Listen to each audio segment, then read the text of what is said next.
Welcome to Megazord Radio, the show where we recap and rank episodes of the Power Rangers television franchise. I'm your host, Nightster, and with me is my co-host, Riely. Hey, everybody, welcome back to the show. We're here to talk about Mighty Morphin Power Rangers, as we are quite often, at least once a week. Yes, we always do it this time of week. It's true, it's real. And folks, pretty good ones today, I think. Yeah, especially the second one, in my opinion. Very, very like grounded human ones, and I always like those. Yeah, it gives more like character moments, which I'm always a fan of. No, I don't. You don't need to know where I am to give me this something fishy Ranger Wiki article. Google. Yes, bear with us while I have Riley I thinks. have it now, but Google's like, can you tell us your location? And it's like, why? I'm just looking up something fishy, Mighty Morphin Power Rangers. But folks, oh, go ahead. I didn't say anything. Oh, I thought you did. Folks, first of all, official announcement, because I said this prematurely, but now Ranger Wiki has told me this is the case. It's Ju2 time, boys! This is Ju2 footage for the first time. The Sentai footage in this is fake. There's no equivalent Super Sentai that you could watch. They paid Japan to make fake Sentai footage, and that's what Mighty Morphin Power Rangers is gonna be for the next little while. It's all fake. Which is really fascinating that they did that. Yeah. Like Super Sentai is a show. I guess just like they figured the suits were very marketable, and they were correct because Power Rangers lost a bunch of money the moment they changed the suits. But they were like, yeah, we can't go with that. Everybody loves the dinosaurs. What's this next season? Fucking karate dragons bullshit. Maybe we could use those robots, but like, nah, we need the suits. we need our dinosaur suits. Can you guys do something about this? And they were like, for the right price, anything. So there you go. They like money. I wish they just like made a Jew Ranger season 2. They're just like, yeah, we have to make this anyway. What are the actual actors doing? Maybe we can spin a fun thing out of this.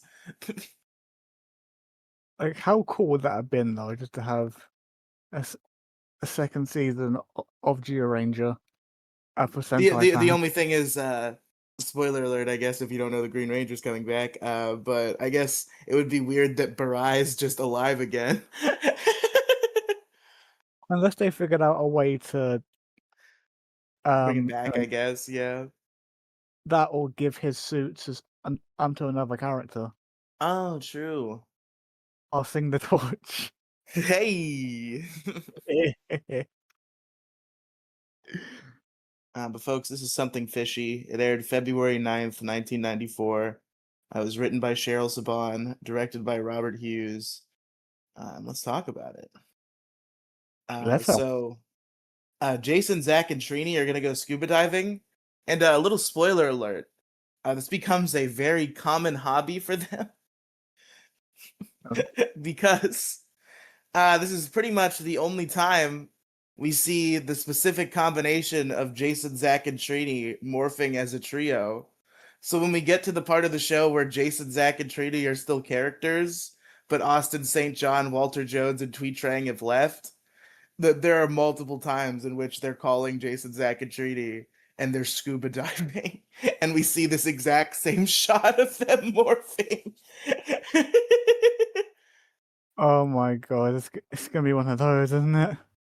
Yeah, so season 2 gets a little weird there for a minute because the actors walk off set and they don't have new actors to make new characters yet, so they have to do a bunch of footage reusing and puppeteering and fucking terrible voice impressions to try to trick kids. And I guess it worked on kids, but when you go back and you watch it now, it's like, man, this is not.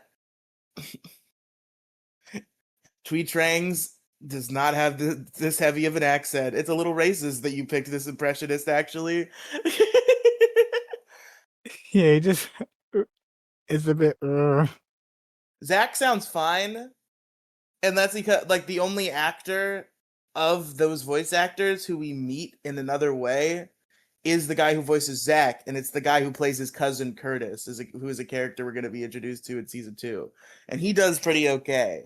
But whoever they hired to voice Jason, and whoever they flew out from an Asian country to voice Trini, it just does not work. Yeah, well, We'll get there when we get there. Our boys are still here now. And this is the first of their many fucking scuba diving excursions. So they're going scuba diving. They want the other Power Rangers to go, but Billy is afraid of fish, and Kimberly does not want to have a bad hair day. So it's just going to be the three of them. And meanwhile, Kim and Billy are going to have a nice little picnic in the park. Man, yeah, I love Kim and Billy's friendship. It's something that's gonna persist throughout the series because at a certain point they become the only remaining original Power Rangers. So they kind of have a bond, and it's nice to see it start here. They're such a good little duo. yeah. It's pretty wholesome just to have them just be friends, but spend a lot of time together. Yeah.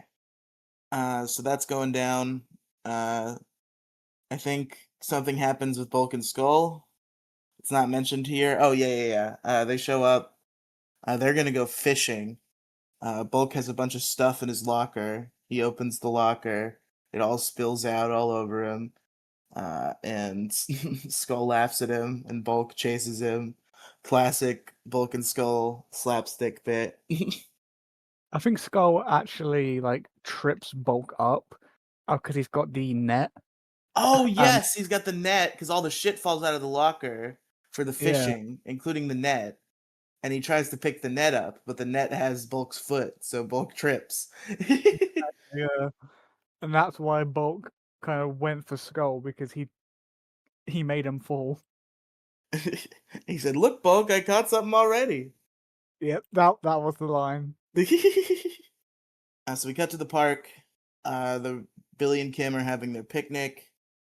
And Kim brought fish and chips because actually she's a bad friend.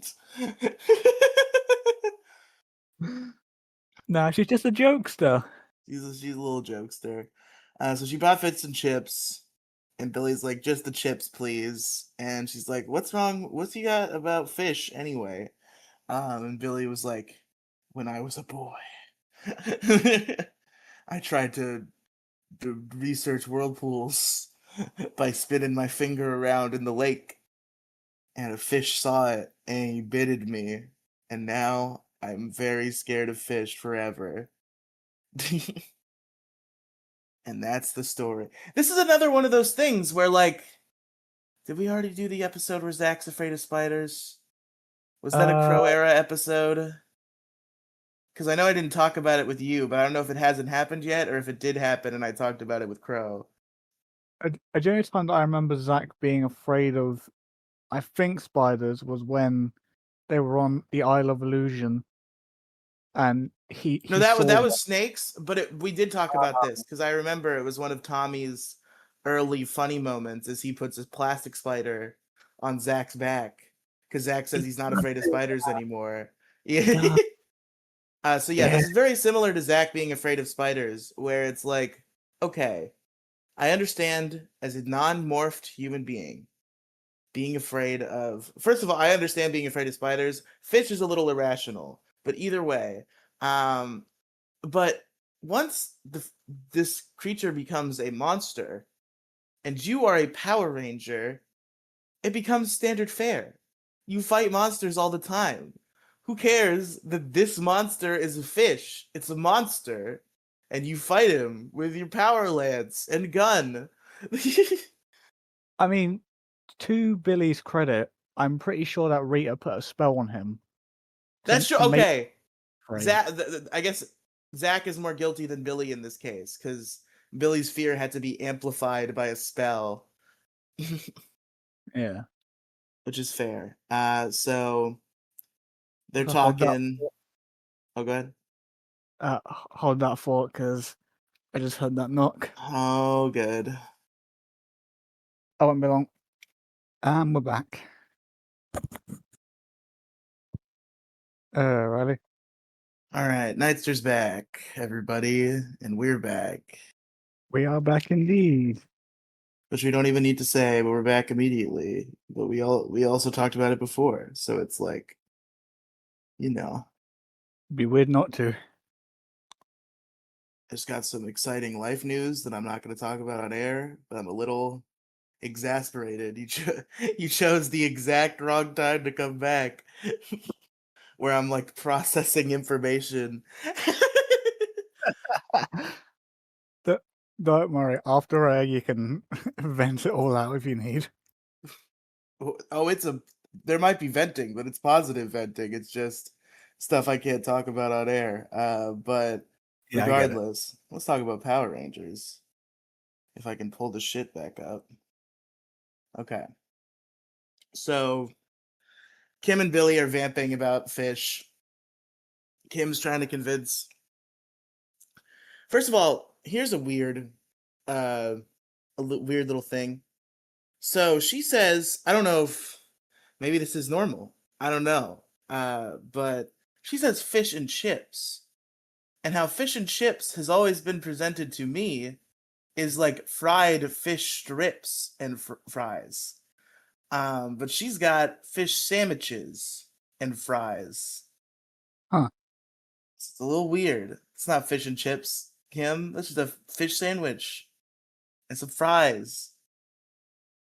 Yeah, no, that ain't fish and chips where I'm from either. Yeah, what is fish and chips where you're from? Is it also fried fish strips or is it something grosser? Like fried, like usually it's either a fried fish or like a whole battered fish, and then just these big, what you'd call fries. Yeah. Yeah, I know you call them chips. Yeah. And So what we call chips, you call crisps. yes, I know we're Anyway, weird. enough about British culture. And I don't even want to get into beans on toast. Hey, that's fucking good. You can't knock it until you try it. That's fair. Like the more I think about it, the more I'm like, I guess that's not that crazy. It's just like, who thought of this? Who was like, I have this toast, I had these beans. What if?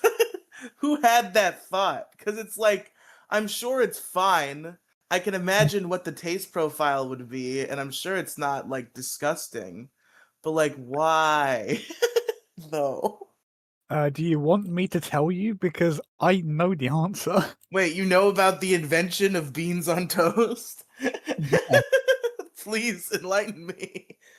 It was during the days of the war, and the food that they had over there was very limited. So they had very Mm, little to work with to make a meal. So what they did was they tried to make stuff out of like long-lasting foods. And since baked beans come in a tin, they used that and they put that on toast. Well, they put it on bread first, and then it kind of became a famous British meal because of the significance. And we've just been eating beans on toast since. don't you guys also put beans and fucking tuna fish on baked potatoes? That's something I heard recently. Uh, that might be some. I mean, we do jacket potato, which is a potato with baked beans and cheese, and it's got other fillings, but not maybe tuna. Very, very interesting cuisine there in the UK. And my favorite jacket potato is pulled pork with garlic mayo and garlic butter. Okay, that doesn't sound bad. That's good.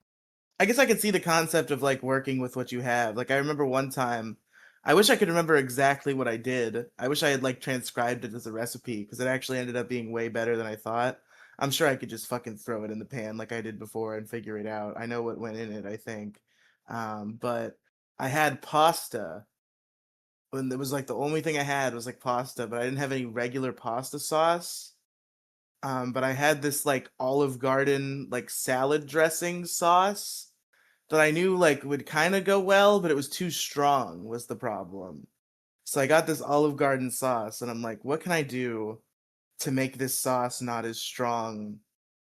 And like I threw in some seasonings, I threw in some butter, and then I had the thought of like it needs like something else that like substantial mixed into it. And I went to the fridge, and what I found was some French onion dip that I had, and I threw that in there, and I mixed it all up, and I cooked up this sauce concoction, and it was fucking great. That honestly sounds pretty fucking good. It was pretty good. Anyway, enough about cuisine.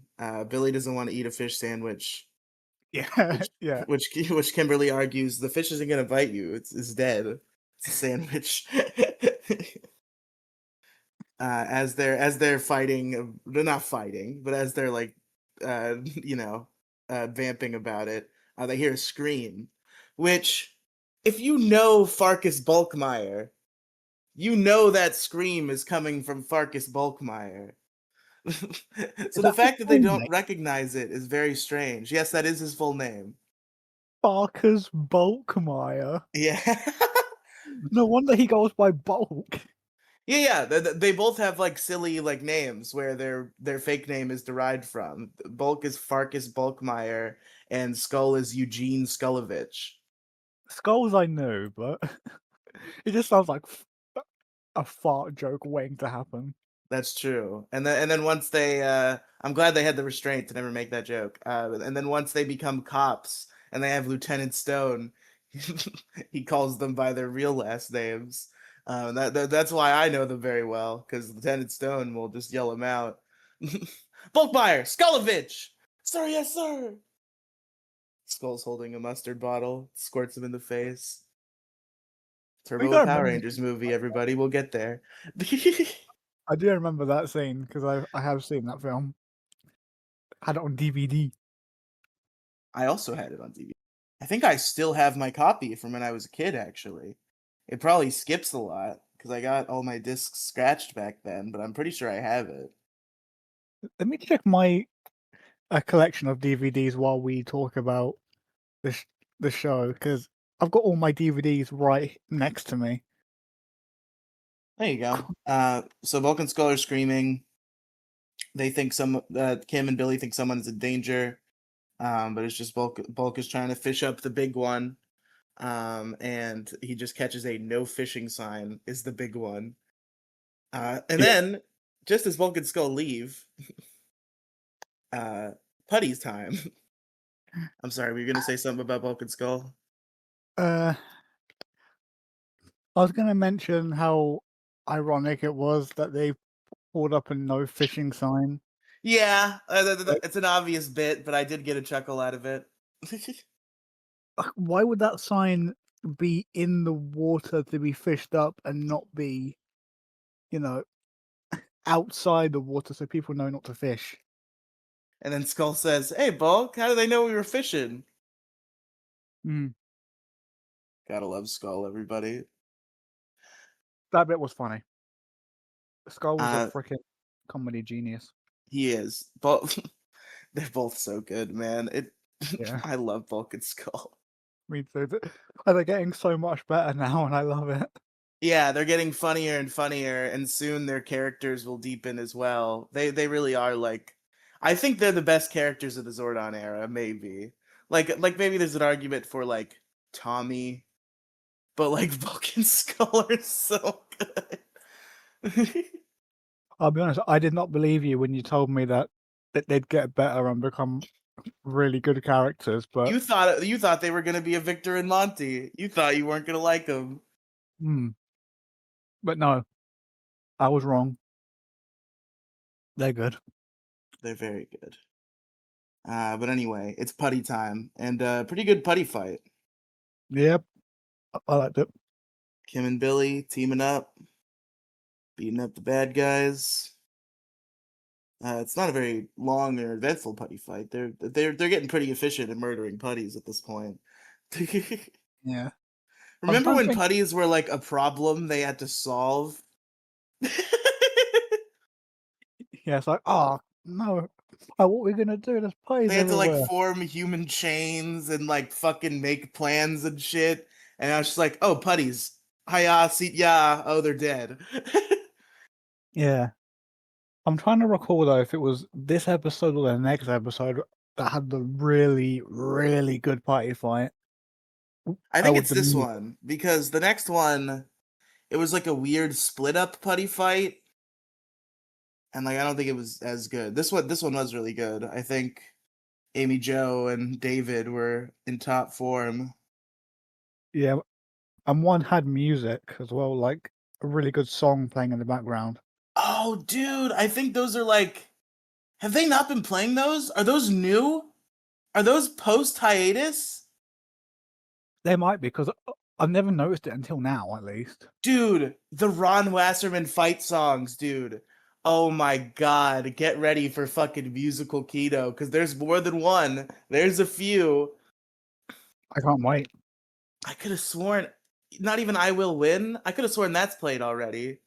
Do you remember a song that goes like, I will win. I won't stop until. You remember that one?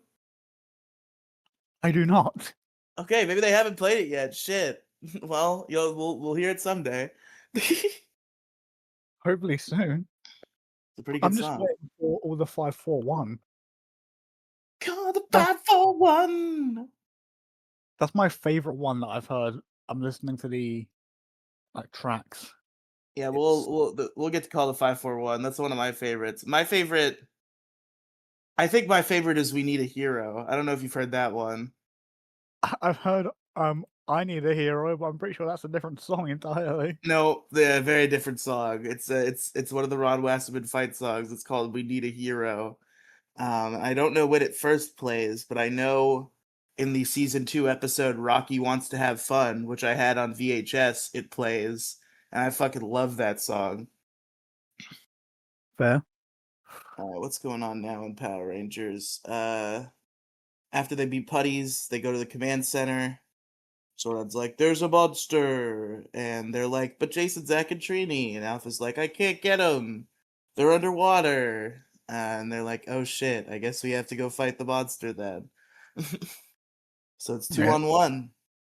Still the numbers game advantage, but less than they're used to. Well, I can only say true to that. True, true. True, Uh, true. s- so it's Kim and Billy versus Goofish. And to Billy's credit, he does not waver. That's a good point. He does not waver at first.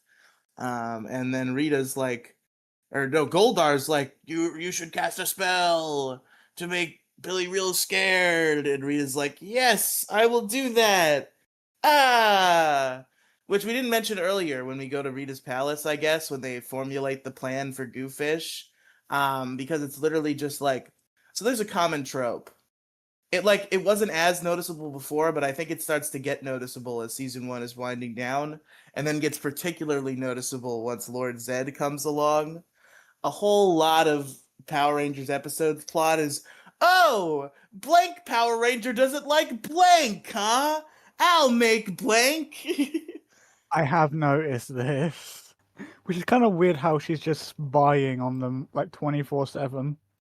Yeah, she's got her little telescope, and she's like, yeah, I'm bored. What are the Power Rangers doing? Oh, he hates fish. I could do a fish. I could do a fish. Well, I didn't mean it that way.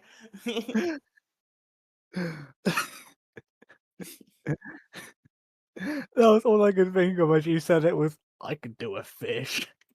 Gross. I mean, with who she ends up doing, I think a fish might be a little less weird and gross. Somehow you're right, and I don't like that. I do not like the fact that I can understand that. Yeah, if Rita married Goofish, I think she'd be less gross than if she married Lord Zed. Well, I mean, she did marry Zed. Yeah, she did. It's true. And now they're in their weird hell dimension together. Yeah. Well, Zed's there. I'm not sure if that's even the real Rita, but It's fake Rita. Real Rita's Mystic Mother now. Which is a she, weird thing. Like, can we talk about how weird that is for a second? Because like, it's just because it's the same actress in Japan, but like, it's so out of nowhere, and there's like almost no attention brought to it. Like, I thought it was a fan theory for the longest time, because literally the only acknowledgement it gets is one line from Udana, and the fact that she says, "I have a headache" once. yeah, I mean, it's almost as out of nowhere as freaking the Zato guy being Zordon. Yeah, that was also a little out of nowhere. You're right. Like, where the hell are all these revelations coming from? I guess it's nice. It was a weird plot device to do it with. But I suppose by the time they were like developing this episode, they might have known it was the finale of Power Rangers, and they were like, "We gotta involve Zordon in some way," which I can feel, which I respect. Yeah. And it did kind of leave the door open for something if they wanted to bring a new series into play. Because they had, was it Billy, be like, hey, I'm going to go search for Zordon. I feel like So, that was less future series potential and more future once and always two potential. maybe. I think that might be what they're trying to tease. Which it would be. I know fans who like hate Billy now because of Once and Always, which I disagree with, but I understand the argument where they're like, okay, so Billy was completely unwilling to accept the death of his mentor to the point where he drove himself mad, and he created this thing that was supposed to bring Zordon back, and then he brought Rita back, and then he let Rita kill his best friend so that he may live. I mean, he didn't let Rita kill Trini. Yeah, that's that would be my counter argument. The treaty did that all on her own, but it's like it is Billy's fault, kinda. It's kind of on him that he brought Rita back, but he didn't like push Trini in front of a blast or anything. Yeah, no, it's not that deep, but like it is kind of Billy's fault. I hadn't even really thought about how it's kind of Billy's fault. Like this actually like scorned some people about Billy, and like I don't feel it, but I get where they're coming from. Wasn't that kind of his whole struggle in the film? Was that That he was a struggle felt in the movie, and I actually this reminds me because they were talking about. I think one of their main reasons they were pissed is because at the end of the movie, Billy's like, maybe I could still bring Zordon back though, and then that was reaffirmed in Cosmic Fury. It's like it killed his best friend, and he's still not giving up. The fuck? like, come on, man? Zordon's been dead for fucking 30 years. Get over it. Why don't you try to bring Trini back, huh? Mostly because the actor for Zordon is still around. I think. Yeah, well, yeah. Well, yeah. Bringing Trini back isn't really possible. Hey, look, with the power of AI. That would just be disrespectful. I think. It would, of course, it would be. And if they're gonna do that to anybody, it's gonna be Jason David Frank, not Tweet Train. True. But that would just spit on their graves. Yeah, This got very deep. it's true. It's all Power Rangers. It's okay. So Rita Billy gets the spell cast, so suddenly he can't fight the fish. And Kim can't handle it alone. But finally, they get in contact with the other three Power Rangers, and they get out of the water and they morph. In a morph shot, we will see at least two other times, maybe more. And They defeat the Goofish, or don't defeat the Goofish, but they get him to flee with their coordinated attacks. He's just like, another day, Rangers! Yeah. Which Netflix subtitles read as another guy. He's like, what other guy? Who else? Who else is there? Did Gold Artist show up? No. Just some random stranger on the street saying, another day. Hey, Ralph. Hey, Billy. Wait, how did you know my name? Shit.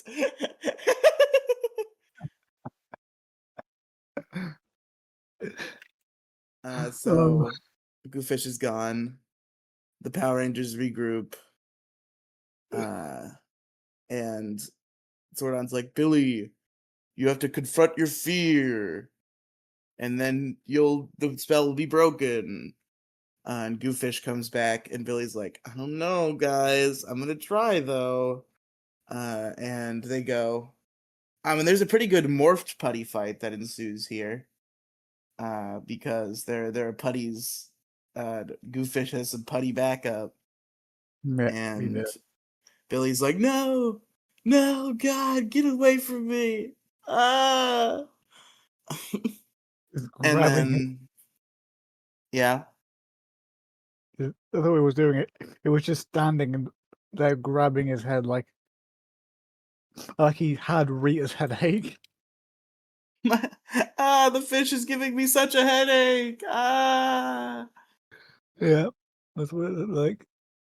So the other 4 Power Rangers get immobilized by Goofish's goo, which I feel like they sell as being poison, but then it sticks them to stuff instead. Yeah, it's like super glue. Which I think they actually call it toxic, which I think in Power Rangers is supposed to mean that it sends you to another dimension. I forget what the rules are on that. But it is a common theory in Power Rangers that certain terms for poison that are not poison actually mean completely different things within Power Rangers mythos. One of which is sending you to another dimension, but I forget if that's toxic or another one. I have no idea. Because that is a very common, like, weird thing in Power Rangers where they're just like, how do we make this thing sound threatening? Oh, we'll say it's toxic, or we'll say it's like poison, but then it will just like turn them to stone or send them to another dimension. And it's like, that's not what poison is. Just lying to your viewers. So they all get stuck except for Billy. So they're like, come on, Billy, you gotta do it. And Billy's like, Zordon said I have to overcome my fear. Ah! And he breaks through the spell. He attacks Goofish. He frees the Power Rangers. And all is well. And they're all together again. But of course, magic wand, make my monster grow. And it's Megazord time. It is Megazord time. Which it was part of Rita's plan to draw out Megazord, because I guess Goofish could fuck with Megazord. And we see that happen, because Goofish shoots his toxicness at the Megazord, which turns it into a weird glazed donut looking ass who can't move. Which completely changed its like dimensions, kind of like its shape. Yeah, a little bit. Like it just kind of looks like a still clay doll, and not the Megazord bulkiness that it usually is. And then the stupidest part of this episode comes in. I guess you already know the answer, but just for comedic effect, I think it's time for a game show, everybody. Fucking welcome to Megazord conversations that make no fucking sense. So they're on the ground, they're immobilized, and Zach's like, if only we had a way to get more power. And Jason's like, I don't know. And Zach's like, I got it. And Jason's like, what? What do you think Zach is talking about? Here are your answers. A. The Dragon Zord. B. Obviously the Dragon Zord. C. Totally the Dragon Zord. Or D. Converting the goo into energy. What do you think the answer is, Nightster? I think answer number B, definitely the Dragon Zord. Well, you're wrong, it turns out, because the But Dragon Zord does not come up once. And Zach's big idea to get more power is to take the goo that's supposed to kill them and turn it into energy somehow. it What? makes sense. You know, Jason, just but call the Dragon Zord. I'm sure they gave a reason for no Dragon Zord. Oh, what's that? It's never even mentioned once. There's no Nope. Dragon Zord in the episode script. What the hell? Like, come on. Jason has the dagger. Yeah, I guess they want to save the Dragon Zord for when Tommy comes back to town. At this point, But like, come on. the Dragon Zord might have the Green Ranger drive on top of him in the Ju2 footage. Can't do it. Which is definitely not a toy, just clipped on top. Nope, not at all. Clover agrees. Oh, you can hear her. Yes. Yes, and that is my dog, ladies and gentlemen, Clover. Shout out to Clover. So they get their energy back by turning the goo into energy, and they call it the Power Sword. They use the Power Sword. They're calling it the Power Sword again, thankfully. I don't And like that. you don't like that they're calling it the Power Sword? You liked the Mega Sword?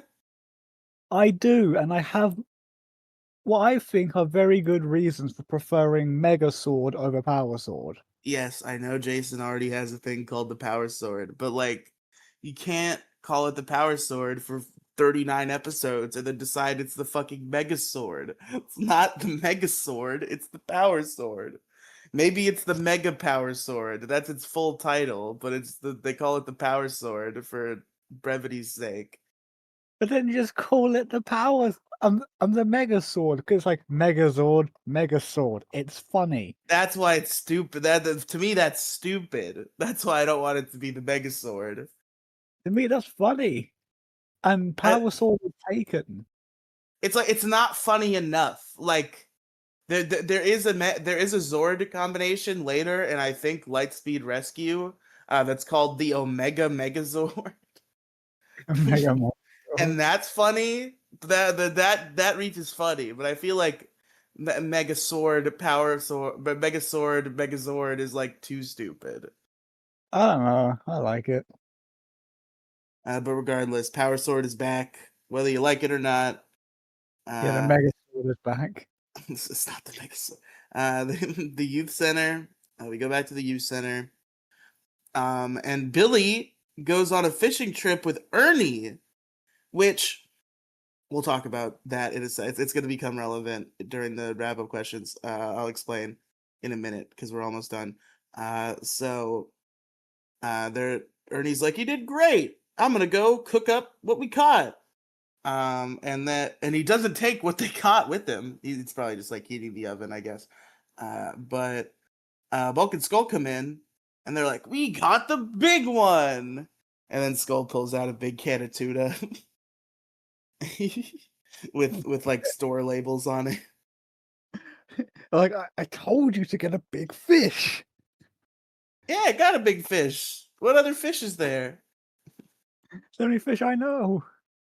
Do you think Skull thought they were going to fish up cans of tuna? Is that what this joke is implying? Probably because I mean, they were fishing up actual, um, you know, objects. So they probably just thought, oh, we'll just say we fished up a tuna tin. Yeah, but he sees that Billy has also been on a fishing trip and he has a bag He's like, "Oh, let me look in here and see what you got." And Billy's like, "Wait, Bulk, there's a..." And Bulk gets pinched by a lobster, and Billy's like, "Live lobster." And Bulk's like, "Ah," he's running around, and the lobster's got his nose, and that's the end of the episode. Yeah.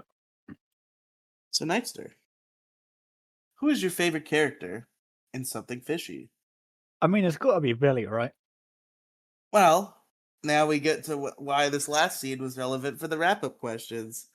Because this whole time, I've been through the whole episode that I was watching. I was like, okay, so this is obviously going to be the first time I give Billy favorite character because Billy is the big highlight here, which I've never done that before. But there's also another character I've never given favorite character to, and that's Ernie. And Ernie comes in Oh, clutch at the end here. He takes Billy out for his first fishing trip, and he's the fucking American hero, and he goes to cook up the grub. you know what? I respect that. Ernie being a dad. I love it. So at least Billy gets 1 point today, but I think I'm gonna give it to Ernie. I definitely respect giving it to Ernie. That's a good decision. What the fuck? Did I just put that under you? I don't know. I'm so stupid. I did. I really should put Crow somewhere else on the document that I'm not gonna, that it doesn't throw me off like this. Wait, I don't I have to mean, delete the whole episode. I could put Billy there. Come on, Riely. What was your favorite scene in this episode, Nightster? uh, favorite scene. Uh, I think I'm going to give it to the party fight just because the the music and the teamwork. It was just chef's kiss. One of the best ones we've had so far. Pretty good. I think I'm gonna give it to Billy and Kim's little picnic. Yeah, that's a nice scene. It's a nice scene. It's a good character stuff. And now we have to rank it. Let's see. Where am I feeling? It's pretty good. That was pretty good. Yeah, I mean, Um, is it better than the Rockstar? hmm, The Jeremy episode with the Mirror of Destruction and the Rockstar. I I think wouldn't it say might be. Oh, you're about to say it's not. Please give your defense. mostly because of the character dynamic between Jason and Jeremy, and just how Jeremy was handled. I think made it a better episode. But if you've got an argument No, I for mean, you actually make a good point because I was kind of like, I feel like I like the Rockstar because of Jeremy, whereas this is more centered around character arcs for Power Rangers. But I suppose Jason's relationship with Jeremy is also a pretty good character arc for a Power Ranger. So I think I'm willing to cop to that. It's probably better than Rita Seed of Evil, right? We watched that one last week, the one with Octoplant. yeah, I say this one is better than that for sure. Okay, so coming in at the new number 19, Something Fishy. God, season 1 has a lot of episodes. This fucking changing the numbers shit is getting more and more cumbersome. It's not stopping anytime soon. All right, there we go. Now we're looking good. Now we got to talk about the next episode, which was Lions and Blizzards. And I'll tell you all about it, of course, We right will. now. I'm looking at it, but I'm telling a run-on sentence because I feel like it, you know? I just that's the vibe right now.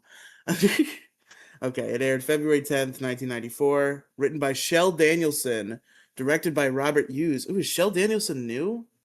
That's a name I know. But okay, who wrote for seasons? Nope, there's no list of what episode she wrote. Thanks, Ranger Wiki. We'll never know. It seems like that's the first time we've heard that name, and that's a name we will hear going forward. I But do. maybe I'm stupid. I don't recognize it, so I'm guessing it's the first one. But folks, And it's the Angel Grove Oddball Games, and the Power Rangers are participating. Jason and Bulk go head to head in a tire run. Bulk trips at the last minute. There's a couple other events. There's like Jason and Trini. It's like a weird like where you have to. It's like a relay race, but once you get to your partner, instead of your partner taking over the run, they get on their hands and you grab their legs, and they have to walk on their hands as you go along behind them. And it's Jason and Trini versus Vulcan Skull.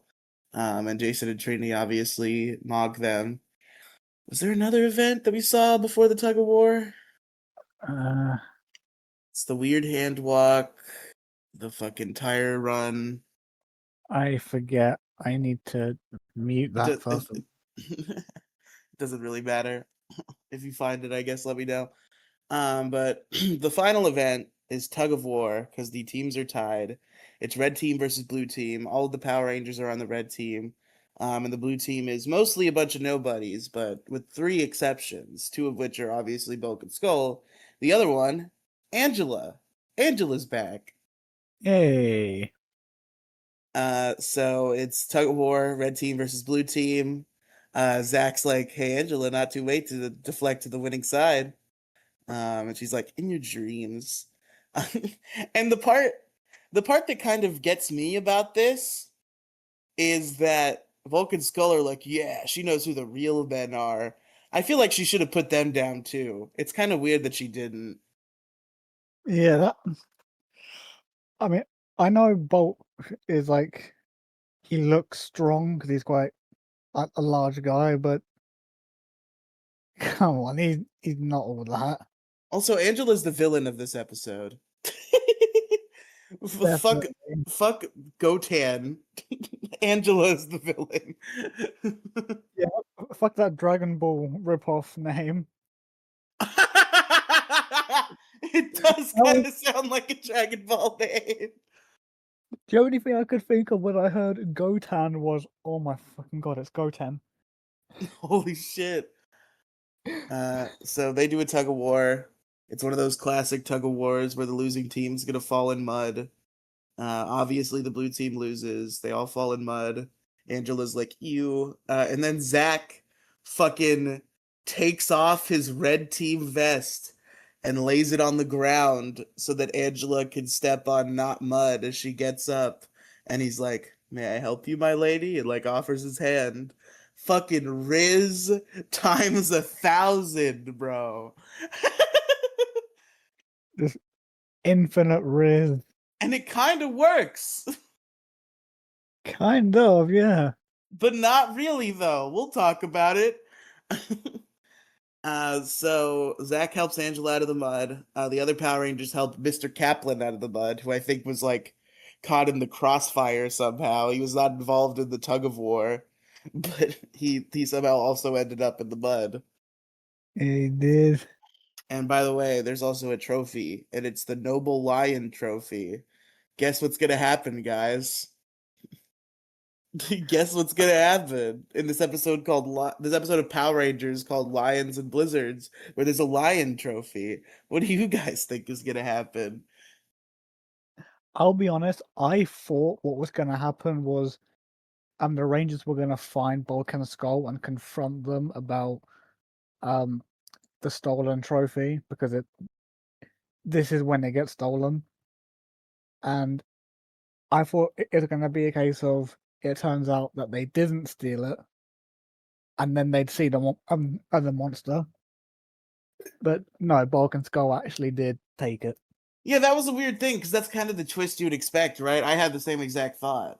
Like the exact circumstances by which the trophy becomes Gotan, I did not correctly guess.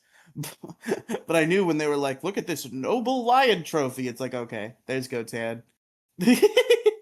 Yeah, like they had such a good opportunity to make it a story where Bulk and Skull are Hold on a minute. falsely.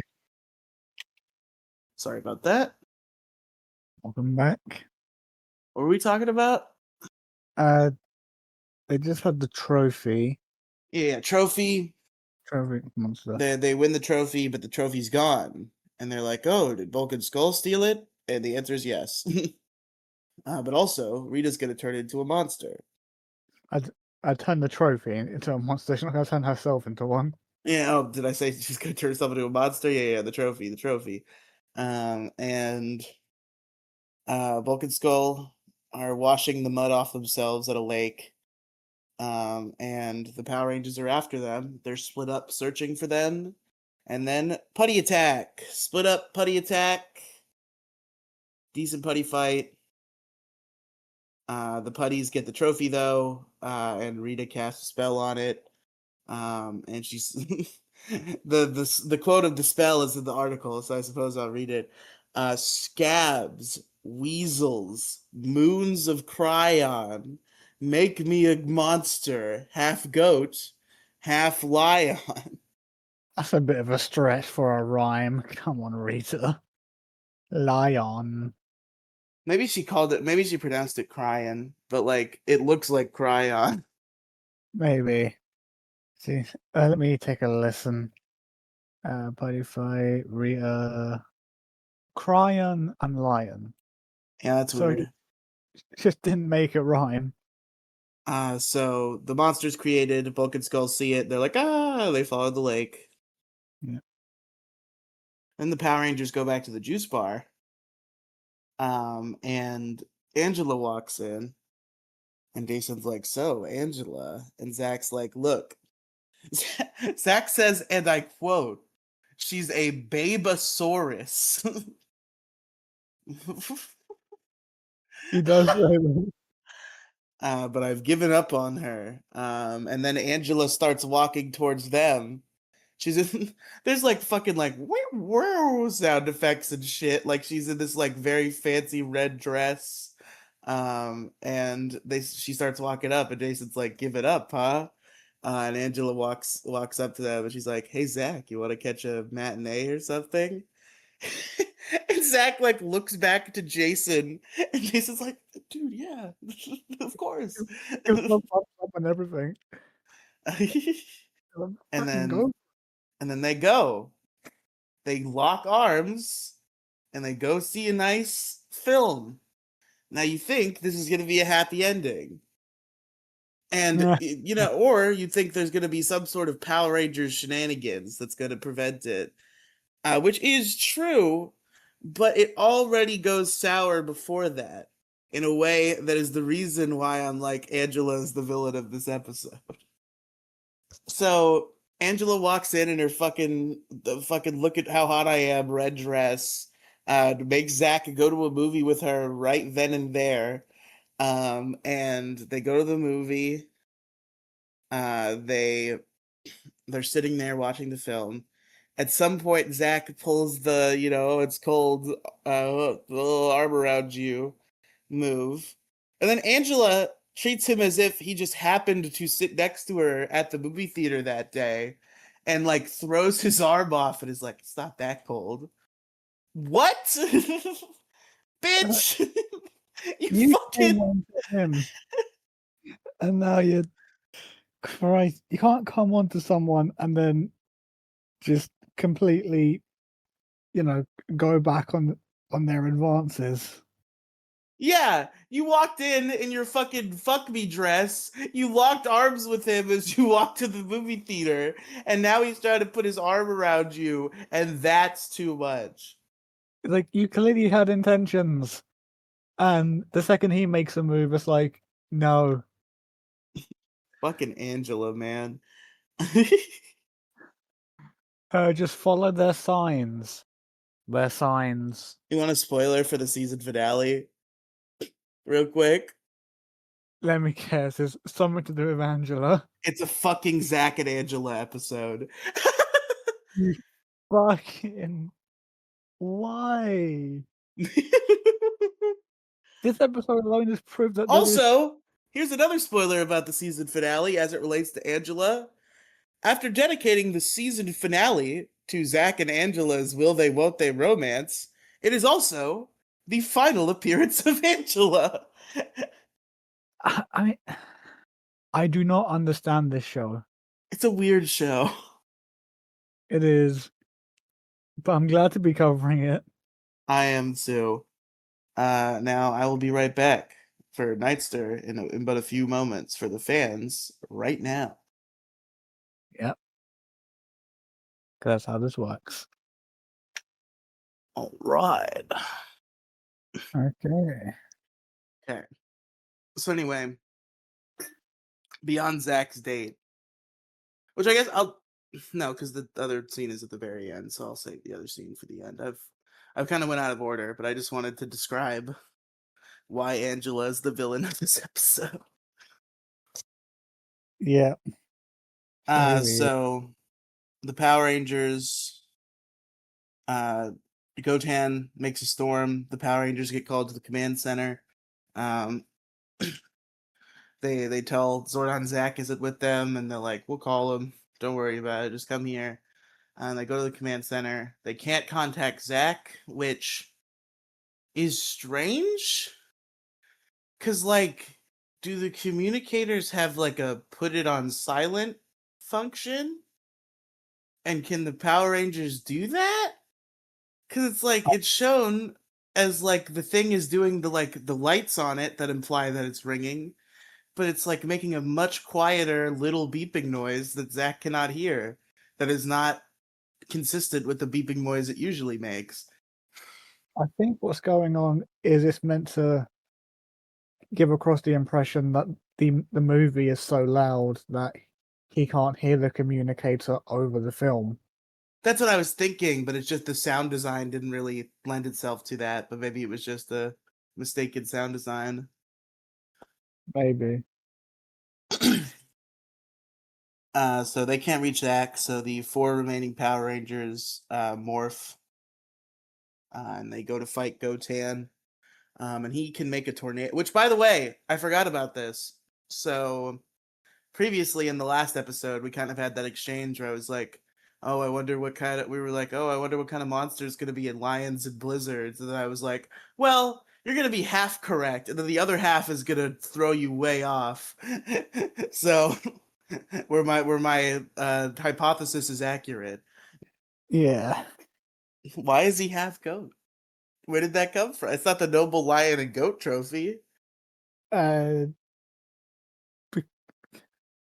because they needed an excuse to do a funny bleating character. But why is Maybe. the trophy not like, oh, it's the trophy of the lion and the goat? It represents people of all sorts of athletic ability coming together.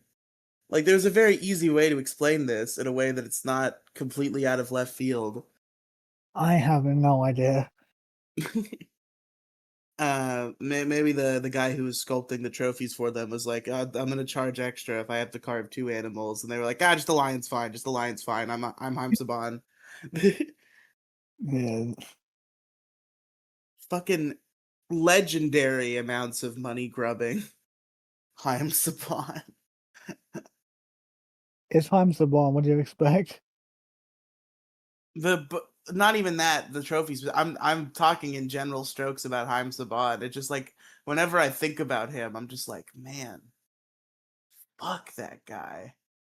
Like, he created my entire like childhood, but like he really fucked with some people to make that happen. Yep. Yep, we did. Good old Haim Saban. But anyway, uh, they they get caught in a tornado that Gotan makes. We go back to the movie theater. And Angela is back to being all over Zach and hugging at his arm and shit because she's emotionally manipulative, I guess. See, now she's scared of the film, so she has to hide, and she wants that to be a way to get closer to Zach, even though before she pushed him away because she's a bitch. She's a bitch. Bitches be crazy, man. And that's the name of this episode. That has to be the name of the episode now. Yep. So Zach shows up. He immediately So he notices the communicator while Angela's hugging up on his arm and shit. And she's like, "What's that?" Because she hears it too. Which is why, again, this is why it seemed like the communicator was not ringing. Because once it does ring, they both hear it. Maybe it was a quieter. I don't know. I'm trying to justify it. Like I'm really trying to justify all this for the show, but I just can't. So yeah, Zach gets the communicator ring. Angela's like, "What's that?" And he's like, "Oh, that's my popcorn alarm. I'll be right back." And he steps out of the theater. He talks to Zordon, and Zach's like, "That monster's gonna fucking pay for this shit." And he morphs. He's got the power axe in bazooka mode. Which is this the first time we've seen the power axe in bazooka mode? I I don't think remember so. any previous use of the power axe in bazooka mode. Aside from switching it to bazooka mode for the power For blaster, the I think gun, yeah, for the big gun, yeah. bigger gun. I think this is the first um just bazooka moment though. So Zach's got his bazooka, and he's like, "Hey, fuck you for ruining my date and capturing my friends in that order." And he shoots him. That's not actually what he says, but it's what he's thinking, probably. I mean, he says something pretty damn similar. I think he says, like, "You're gonna pay for ruining my date" or something, but it's like, Are I you think he gonna pay? mentions his friends first and then the date, but I imagine in his mind it's the opposite. Because he says, "You're gonna pay for messing with my friends, and especially for messing with my date." Okay, he does say that then. Okay, good. Yeah, Because he's probably pissed at his friends. He's like, "Fucking, there's four of you. You couldn't do something to this guy?" Jesus Christ. I was about to seal the deal, you motherfucker. These events, like whenever there's like a thing where it's like, "Oh, one Power Ranger has something to do, and now there's a monster." It always pisses me off where the show like gets wishy-washy about what effort the Power Rangers and or the boss of the Power Rangers is willing to put in to allow this thing that they need to happen. So Zach's not allowed to have his date. But there's this episode in Zeo where Tanya has to like sing for like a big singing guy because she wants to be a singer. And the other four Power Rangers are like, "Yeah, we got you. Just come when you're done. We'll hold him off." And it's like the show's very wishy-washy about which direction they go in that way when a Power Ranger is preoccupied, and it gets annoying because whenever they don't try, it's like, "You motherfuckers, you're just lazy today. Fucking pick up the extra slack. Give him a shot." Like, this is a once in a lifetime chance. Let him do his thing. This could make his life. I mean, bullet dodged because Angela's evil. Sure, he's literally just the absolute worst, but the So he point. defeats. Oh, go ahead. Sorry, I didn't know you were still talking. My bad. I was just saying the point stands that he could have gotten a date, and they ruined Yeah, it. break out of the fucking cyclone, idiots! Come on, you're Power Rangers. There's got to be a way. Or just don't get put in a cyclone to begin with. How about Yeah, that? yeah. Don't fuck up to in where you've been put into a cyclone. Fucking tighten up, Jason. Jesus. We've been doing this for how long? 44 episodes.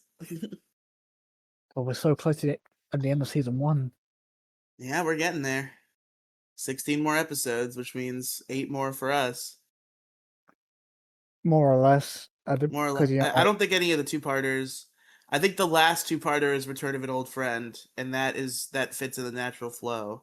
I don't think there's any more two-parters after Return of an Old Friend. I think we've only got one more two-parter, and it fits perfectly. perfect. So you know what happens next. Magic wand makes Gotan grow. The Rangers Making, call the Zords. Are I you think surprised? like fucked up the name of the monster when she made him grow. I forget what she called him, but she definitely fucked up. Did she call him like the noble lion? Like, did she call him the name of the trophy? No, I think she just said like Gotin or something like that. Goten. After check, but I need to scrub There through were a the. couple silly line deliveries. Like, I wish I could remember the line now, but I don't. But there was one line that Jason delivered where I was like, that's not how a human being says that. I remember him saying something really weird. Well, I can't remember what. Uh, okay, so there's the Megazord. Gotan, she says. Gotan. Even Zack calls him Gotan at the exact same point. It's weird. Well, Gotan. But Gotan, who has ice powers, by the way, he has weather powers, I guess, is the idea. Because he makes a cyclone that traps the Power Rangers, and now he makes like snow and ice and shit. Which means there's a snow effect going on as the Megazord is formed, which, like, if they had put a lot of effort into it, it might be cool, but it's just like a fucking some white flakes floating around in front of the camera lens. Because I Yeah, don't think you see them interact with the Megazord in any way. Like, there's no like snowflakes falling onto the Megazord. I don't think so, no. Yeah. And So I did make a mistake though, because yeah. I thought the whole um Megazord turning into a clay thing that doesn't match the shape of the real Megazord was the last episode, but it's not. It's this one with the ice. Oh yeah. Because and the Megazord gets frozen completely. So that they are able to break the ice off. Zach's like, "What if we spin?" and it works. And then he calls the Power Sword. This is a very Zach episode. Yeah. What is he? He also says something. He calls it in a weird way. See if you can find the exact line for when Zach summons the Power Sword. Because I Sure remember thing. it being irregular. Let's finish him off. Bring on the Power Sword. Bring on the Power Sword. Bring on the Power Sword. What is this fucking WWE? Bring on the steel chair! Yeah! Ah! Power Driver. So they kill Gotan. And then, in a strange move, they go back to the command center and they're just kind of casually regrouping for a minute about Gotan. And then Zach has a light bulb go off in his head and he's like, oh, fuck, Angela. I better get there before the end of the movie. Which, it's already too late, buddy. And I think he knows that deep in his heart, but he's in denial. So he teleports back to the movie theater. He comes in with 2 buckets of popcorn. He sits back down next to Angela, hands her one, and says, "Sorry, it was a long line." And Angela just stands up, pours the popcorn all over Zach, and walks away. Tragic. My, oh my Lord God. So we go to the juice bar. Bulk and Skull are dragged in by a police officer. They're covered in mud and trash. And they're like, "Does anybody know these kids?" And Jason's like, "Yeah, I think those are the swamp monsters of Angel Grove, or something like that." And then Billy's like, "Yeah, we know them." So they leave Unfortunately. Bulk and Skull there. Yeah. And Bulk feels something moving under his clothes. It's a frog. He starts freaking out, trying to get the frog out of his shirt, and then he bumps into Ernie, who's watering flowers, and he gets gooped by water Because it's bulk. because it's Bulk. And that's it. So, who's your Yeah. favorite character in what the fuck was this episode called? Lions and Blizzards. Lions and Wizards. Uh, again, I'm gonna have to go with the focus character with Zach this time. In this case, I'm gonna say me too. There's a lot of good Zach lines and Zach moments, and it was all around Zach. And he doesn't even hesitate to go into action. He's just pissed about it, which is totally reasonable. Yeah, like you can tell he's upset about. Yeah, but there's no decision to be Things. made. He's never like, should I stay or should I go? He's just like, fuck, I have to go. It's not a case of I don't feel like it, or maybe I should go, but I kind of want to stay, or it's like no, I have to go. It sucks, but my team needs me. I So must yeah, go, and my planet needs me. Zach's all around. I feel Yeah. like Zach's been kind of running away with it recently, it feels like. I'm actually concerned that Zach might end up higher than Tommy in the mathematical scale. I feel like we've been giving it to Zach a good bit lately. Well, whenever Tommy comes back, I'm pretty sure he might grab some more. Yeah, he'll grab some more, so it's Stuff. going to be a close race. Yeah, it's gonna be close, but But what was your it, favorite scene? it's tough. Um, I don't want to give it to anything regarding Angela because she's such a bloody bitch. But I did like how Zach um like handled the tug of war thing. Yeah, I was also going to give it to just the tug of war scene in general. Like, Yeah, tug of wars are always fun, and then like they fall in the mud, and obviously it's Vulcan Skull and Mr. Kaplan, haha. And then Zach walks over with fucking Riz 1000 and helps Angela up. It's a good scene. it is. Now we gotta rank it. Uh, I feel like you said you liked this episode better than something fishy, because I don't know if I do. Wait, did I say that? Yeah, I thought you said especially the second one when I said the episodes were good. Oh yeah. I don't know. Maybe I just said that because it was more fresh in my mind. Maybe. I don't think it's better than something fishy. So No, we'll start there. Even Rita's Seed of Evil, I don't think it's better than, no, but me it's either. but it's probably better than the Spitflower. That I can agree on. So coming in at the new number 21, Lions and Blizzards. Very exciting. Very. Excuse me. You know, there's an episode I'm really looking forward to coming up here that has to be soon because I think it's pre-Tommy, pre the return of Tommy. What are the next two episodes? Uh, they are Crystal of Nightmares and To Flee or Not to Flee. Now, if you look a little further down on that episode list, about where do you see an episode called Trick or Treat? After Return of an Old Friend. Oh, really? It's I could, episode 54. okay, I could swear Tommy wasn't in that episode, which might still be true. And maybe But even not, but it's definitely after A Return of an Old Friend. so there you go. So we'll get there eventually. But I'm very excited for Trick or Treat. Crystal of Nightmares. I don't remember at all. What was the other one? Uh, to Flee or Not to Flee. I think I do remember. No, no, no. I'm thinking of Guitardo. I'm thinking of the season 2 monster that kind of looks like a flea. I don't know if I remember Flea or Not to Flee either. It's going to be interesting.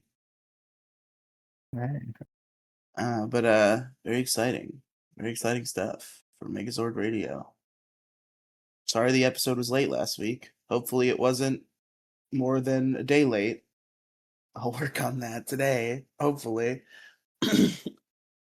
Got a lot going on right now.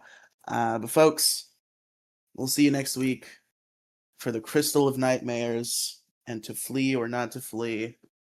So until next time, I've been Riely, and I will ask Nightster now where they can find him. This is my plan Well, all along.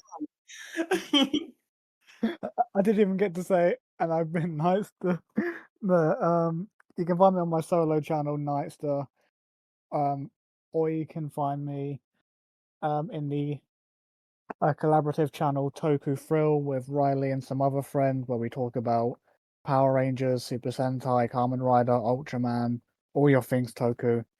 It's on there. Have we talked about Kamen Rider or Ultraman at all? Even before the channel is what it was now? No, but I But assume maybe that someday. if not us two, then I imagine one of the others might want to make a Kamen Rider at least video.